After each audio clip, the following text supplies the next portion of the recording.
Dirt Trax is sponsored by Can-Am. The ride says it all. Polaris, the world leader in off-road innovation. And by Yamaha, conquer outdoors.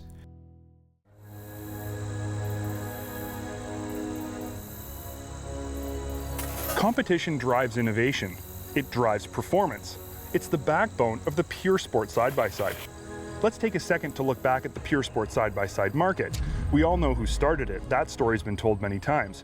But who really got the ball rolling when it came to competition in the category? If you roll back the pages of time just a few years, you'll see it was Arctic Cat. The Wildcat was the first vehicle to really give Polaris's RZR a run for its money, and it was the first pure sport side-by-side to outdo the market leader in a number of important categories, including ergonomics and suspension.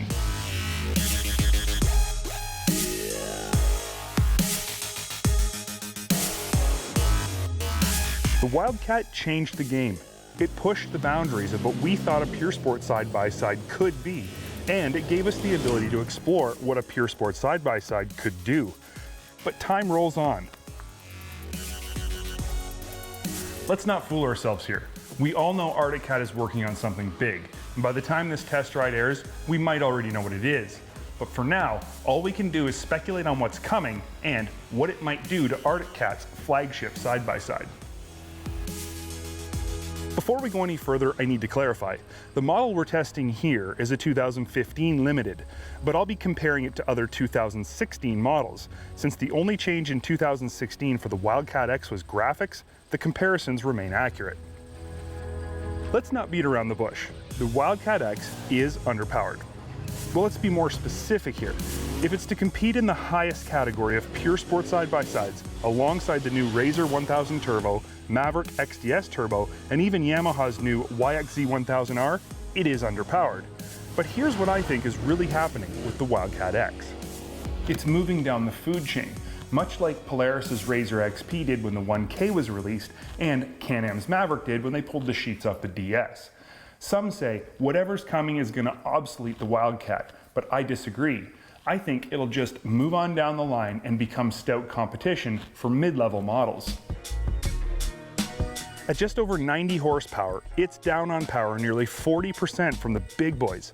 But put it up against other 64-inch wide units like the Maverick DPS or Polaris's non-turbo RZR XP 1000, and suddenly its fortunes change. Its 90 or so ponies are adequate and leave it with little to make excuses for. And for 2015, its reworked motor with lighter weight crank that spools up faster really shines. If you were to ride only the 2015 X model, you might not even notice it, but ride it back to back with the base model and the difference is very obvious. Likewise, its long chassis and long legs make no excuses if you compare the X with vehicles that have similar horsepower. 18 inches of travel from its 5-link rear end rules the stats page, and no matter what you compare it to, does a fantastic job of soaking up literally anything you can throw at it. From 70-foot doubles to endless 2-foot whoops, it doesn't matter. Of course, the big news in the suspension department for 2015 is Arctic Cat's partnership with Elka. Now, we've already swooned over the Stage 5s found on the Wildcat Sport Limited we tested earlier this season. They are just awesome. There's no other way to put it. Adjustable in every way, ultra high build quality, cool looks, and obviously the smoothest operation in the business. When it was revealed this same setup, just longer, would also be available on the X Limited, it was like Arctic Cat was lighting candles and tossing out rose petals for us while dimming the lights down. Ergonomically, the Wildcat is still the most comfortable for extreme riding. The cockpit is sparse and is beginning to look pretty dated, but these laid-back bucket seats are just so darn comfortable, and the extra legroom is really welcomed by taller riders. Our limited model comes with a truly impressive list of upgrade features over the base and X models. For once, a limited model is actually worthy of the name. We've talked about the Elka shocks and new lightweight crank already, but there is lots more. A full set of aluminum doors, a roof, cast aluminum beadlock wheels wrapped in 27-inch ITP Blackwater Evolution tires, front and rear aluminum bumpers, automotive paint. This is a long list. But what's interesting about this list is that everything on it adds tangible value because it's something you'd likely pay to add later. And this brings me to my last point. I believe it makes the most sense to compare the Wildcat to other 90 to 110 horsepower 64-inch wide side-by-sides rather than the newest crop of big, bad 130 to 140 horsepower turbocharged units based on horsepower alone. But there is another reason why this comparison makes the most sense. Price. The Wildcat X Limited is a few hundred less than the Polaris at full MSRP. As a limited model, it's significantly more than the Maverick, but includes way more features that easily make up the difference. We think, when compared fairly, the Wildcat X Limited is a fantastic side-by-side for an extremely competitive price. And really, what more can you ask for? Dirt Trax is sponsored by Princess Auto, a unique world of equipment, tools, and more. In last week's episode, we brought you back up to speed on our Maverick Max XDS Turbo Expedition build and where we've come from. Using a stock Maverick Max XDS Turbo, we didn't just jump right into this build. We took it out and we tested it first to see what we were working with.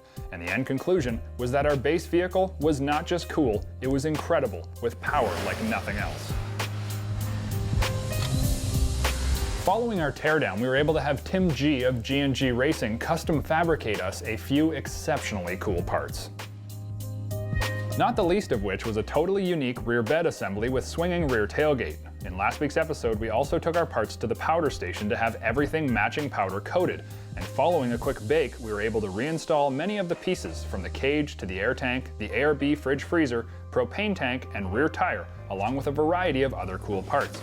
And this week, the finishing touches are put on, getting ready for Expedition Adventure, where we take this Maverick Max XDS Turbo out and put it to the test. Seeing as we had the powder station strip and repaint our lime green A-arms, we need to reinstall those components along with a few other exceptionally cool goodies we have for the rear suspension. The lime green, it was cool, but it didn't fit our color scheme and design, so the A-arms were recoated in matching black powder. While we were installing the suspension arms, the beautiful dual-rate Alka Stage 5 shocks were able to be reinstalled also. And I gotta say, I'm excited to see how these feel when we take this rig out for a final test. You'll notice the rear shocks have an aluminum spring spacer installed. This piece was supplied to us by Super ATV and is actually a 2-inch lift kit. On the front end, we have an upper drop-down shock mount bracket to help us with the added clearance we need for our 32-inch ITP Ultracross tires. Once all four are installed, the rig really takes on an aggressive look. As part of the cage system, we had S3 design us a front bumper. This front bumper is not just functional, it also blends into the Expedition's design. Utilizing pre-welded cage mounts, the front bumper lines up and looks incredibly beefy, which it is.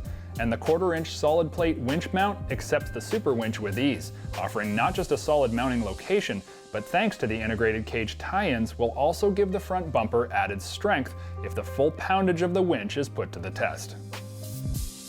With many visual hard parts already on the rig, it was time to ensure that we had the proper electrical system and electrical accessories to make this expedition worthy. A rugged radio full in-car radio system was not just installed, but custom installed to the steering pod and looks factory. This system not only allows car-to-car communication, but also has the plugins for every rider in the Maverick to communicate while driving on a cool Vox system. At the same time, we utilized a column-mounted signal system from Easy Turn Signals, and we will be custom mounting rigid rock lights as turn signals on the rear upper cage. One of the key design elements to the Expedition build was the safari look of an upper roof rack, and G&G Racing executed this with perfection. After installing the one-piece steel roof, the roof rack was lifted on and fit like a glove. While this could have been integrated into the cage as a one-piece, we realized the need for a removable rack due to the overall height and transportation limitations. A cool addition are the integrated limb lifters that run from the pre-welded plugs in the bumper wings to mounted locations on the Safari rack. These cables will help to lift tree limbs and intruding brush from coming inside the front of the cab. They also give a Mad Max-ish look to the front end. While we won't see the finalized electrical system until we take the Expedition out for our final test, we did know that we needed an extra battery to help support all of the huge power needs. Under the front hood plastic is a very large expanse that truly has no use, so we utilized a custom fab battery box to accept our secondary battery. Following the battery box, we started to transform the seating in the Maverick. Out are the old stock seats, and now we have 4 matching PRP SE seats in black and red. These seats are beautiful and not only add style and safety, but are incredibly comfy thanks to the suspension design. With the build nearing completion, the obvious missing ingredient was doors, which S3 had already custom fitted the mounts for prior to shipping our cage. These doors are Dragonfire highboys and fit exceptionally well, while utilizing a convex design to add front and rear elbow room. These doors truly finish the build off. The build is nearly complete, so stay tuned for our final reveal where graphics and electrical are completed and we get to take this vehicle out on our own custom Dirt Trax expedition. Dirt Trax is sponsored by Eastern Ontario Trails Alliance. Your backyard just got bigger. Yamaha has a significant footprint in the ATV biz. Proof of this is the wide variety of models they offer, particularly in the meat of the market. They have the premium Grizzly series and the MSRP-sensitive Kodiak series. Today, we're going to get up close with the Kodiak 700 EPS. Clearly, Yamaha has a lot of 700-powered vehicles in their ATV and side-by-side lineup. It would appear buyers are attracted to this power level for a number of reasons, not the least of which is torquey, tractable power that can be managed when calibrated correctly to satisfy the needs of neophyte, utility, hunting, fishing, and agriculture users. This all-new Kodiak comes in 3 targeted model offerings: Base 700, 700 EPS, and 700 EPS SE. Each version is skewed to different users' needs. However, there are other forces at play in the off-road marketplace right now. What are the forces at play in the industry right now? The side-by-side business is putting intense pressure on the ATV business from just about every angle. However, it is the high-end ATV business that is suffering most from the increasing popularity of side-by-sides. This means the OEMs are having to jam as much value into a big-bore ATV to keep buyers' attention, who are literally tantalized by the existence of side-by-side products which are not much more expensive than a premium ATV. Yamaha is taking a slightly different tack with the Kodiak to capture buyers' interest. They're offering a 4x4 ATV targeted specifically at utility and outdoor recreation buyers, as well as the agriculture market. In doing this, Yamaha ended up with an exceptionally attractive MSRP for the new Kodiaks, which, not coincidentally, plays directly at the new first-time buyer market. Yamaha has wisely chosen to carve out the Kodiak 700's identity, in line with the market's expectations. As a result, the Kodiak 700 possesses many near-grizzly features. The Kodiak 700 uses the identical twin-cam 708cc engine as the Grizzly and offers full independent suspension at all corners. The Kodiak has tough steel racks that'll haul over 300 pounds of gear and a full-on 2-inch hitch receiver with a tow rating over 1,000 pounds. There's Yamaha's literally bulletproof, best-in-the-business Ultramatic CVT, which employs a permanently engaged drive belt and a centrifugal engagement clutch to produce belt life that is, quite frankly, stupid.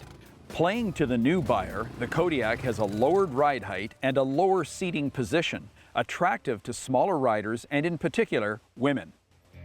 There's something else at play with the Kodiak 700 which we must pay homage to. It is the overall tight, clean, high-quality feel the 700 gives off. Obviously, the 700 is a well-made ATV, fully immersed in Yamaha's tradition of exceptional durability and overall build quality. To bring the Kodiak to market at an attractive MSRP, a couple compromises were necessary. Most noticeable is a mechanical, not electric, flip lever 4x4 actuator and the lack of diff lock on all Kodiaks save the SE. Interestingly, skewing the Kodiak's appeal toward hunters and agriculture users is a special calibration package using low engagement RPM and lower overall RPM throughout the 708's abundantly torquey power curve. This keeps takeoff RPM low and smooth while enhancing ultra-quiet operation for noise-sensitive outdoorsmen. We came to the conclusion a long time ago that ATVs respond better to single lever brakes than split front and rear brake controls. While the Grizzly's separate front and rear brake master cylinders provide the exception to the rule, we feel the Kodiak with its front disc and rear wet drum brake could be simplified and improved, especially with it targeting the less experienced rider. Still, the oil bath rear brake on the Kodiak is a premium feature. Here's more validation of the Kodiak's high-value personality. Get ready for an eye-opener. Compare the MSRPs of the all-new Can-Am 450L Outlander, the all-new Polaris Sportsman 450 ETX, and the Kodiak 700. Uh-oh, the MSRPs are within hundreds, not thousands of dollars, making the 700 Kodiak a very attractive alternative.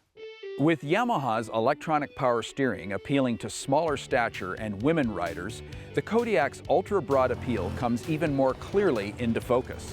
Here's more. The Kodiak has what can only be called superbly calibrated front and rear independent suspension, delivering a ride that's anything but utility or downscale. Yamaha handling moves a significant notch higher in our books, with the Kodiak's lower center of gravity derived from the lower ride height and seat height.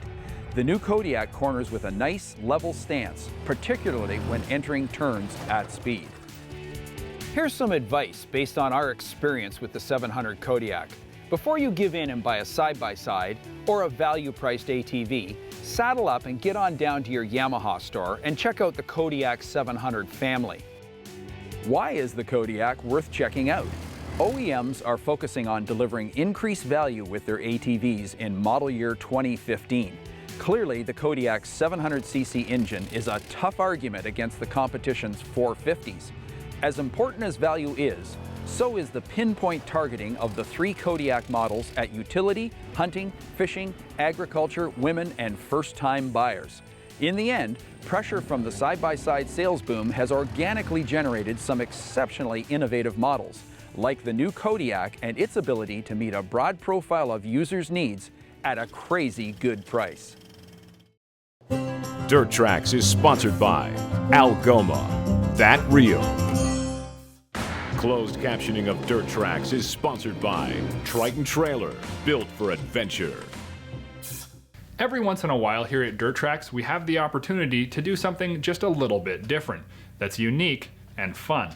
And this go-round, Polaris sent us a brand new ACE 570 SP with only one requirement: make a cool video. And when all the dust settled, the flames were put out, and the shock oil had cooled, we think we came up with a video that's not just fun and not just unique, but truly shows off the capabilities of the Polaris ACE.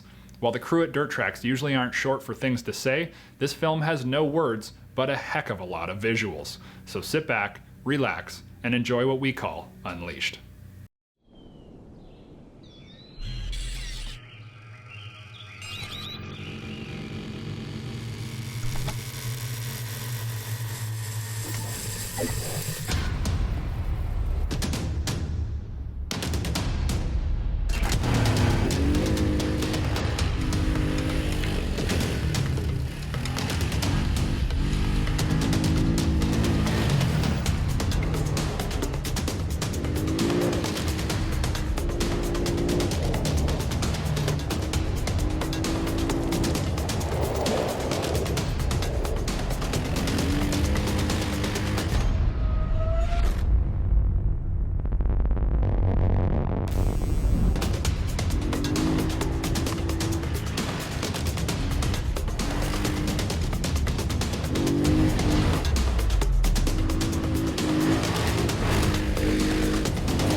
When we show up to an event or ride destination with our Diamondback truck cover loaded up, we get quite a few questions from folks about how our truck handles and feels with all that weight over top of the box. And we can see why you'd wonder, but the truth is the majority of the weight of the vehicle on the Diamondback is actually below the top of the truck's cab, making it feel very similar to the weight being inside of the box. Because the Diamondback is able to spread the entire weight and load of the vehicle out over the top of the truck box surface, it means that it still feels safe and secure, and doesn't place too much weight in just one spot. In all reality, when it comes to usefulness, a Diamondback should be more similarly compared to towing a trailer. Because like towing a trailer, you can have more than one ATV with you and also get full use of your truck's box for gear. When we talk to other Diamondback owners, and what we here at Dirt Trax also feel, is that a fully loaded Diamondback is felt less than a full-size enclosed trailer. This is especially the case when your 1500 series truck is equipped with airbags or overload springs and with stock suspension on 3/4 and 1-ton trucks. There's many misconceptions about unique products in the market, and Diamondback truck covers are truly unique. And here at Dirt Trax, we don't just test products, we push them to their absolute limits to see exactly what they're made out of. And our Diamondback truck covers keep coming back for more.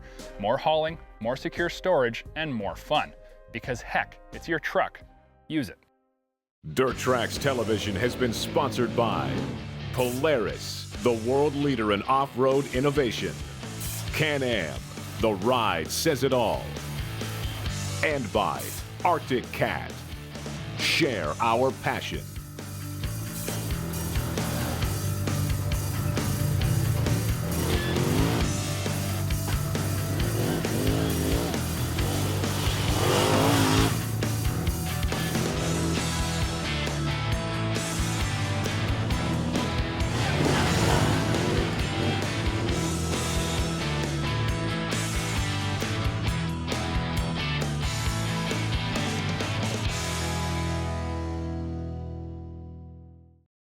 If you like this video, click the link and subscribe to Dirt Trax's YouTube page where we're updating all kinds of fresh stuff like you've just seen.